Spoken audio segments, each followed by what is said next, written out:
I just wanted to have a discussion on this riverboat problem. The riverboat problem is, you have a river which has its own velocity, and a boat is trying to reach the opposite point. Now, our common sense tells us that, if you travel at an angle upstream, the river velocity will impact the velocity of a boat in such a manner that the boat will reach directly opposite, right, in a straight line. So you can see the triangle AC represents that. So this is a problem that actually is an old, problem from medical entrance examination. But the point in this solution is that don't try to get digressed from the concept. The concept is very simple. You have, in this case, especially the boat and the river velocity problem, it's a relative motion or a relative velocity case because all the all what is happening is that the boat is trying to go at an angle and the river is impacting the motion of the boat, right? And it is impacting in such a way that the boat finally reaches the opposite point. But who's observing this motion? There is a person or an observer at the shore who is observing this motion. The boat is getting impacted by the river velocity.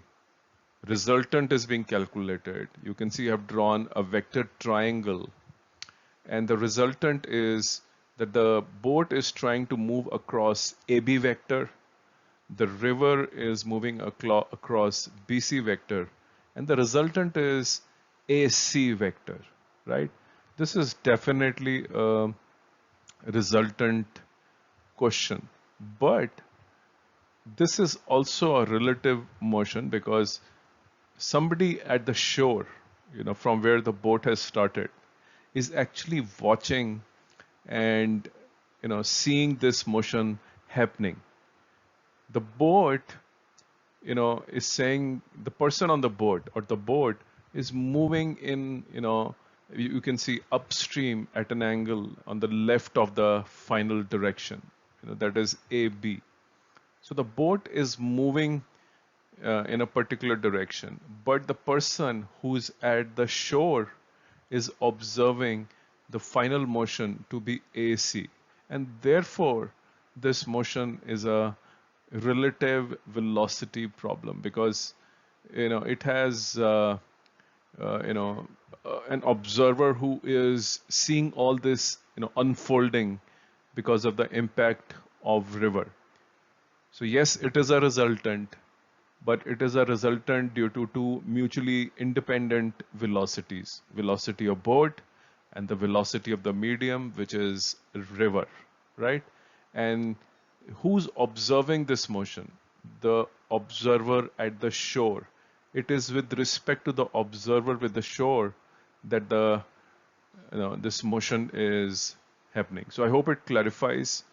And then the second point I want to tell you is that stick to vectors, use ij in all the velocities.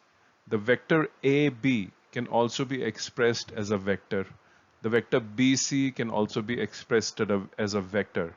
And the resultant of AB and BC vector is AC vector, right? So put all your velocities in the form of ij and then apply the logic that the net, drift, is, in this direction, and therefore the components which are y components or the j components will not exist. Go through this, stop the video, look at the solution very carefully. It's not that hard. And then finally calculate the time it takes to cross the boat at a point which is directly opposite to the starting point. So don't get hassled by relative word and the fact that it is resultant. Like a lot of students get caught up in subscripts, resultant, relative. It's a straightforward numerical. Just stick to the basics and hopefully you will understand. Look forward to get your feedback and suggestions. If you like my videos, please give me a thumbs up. Thank you.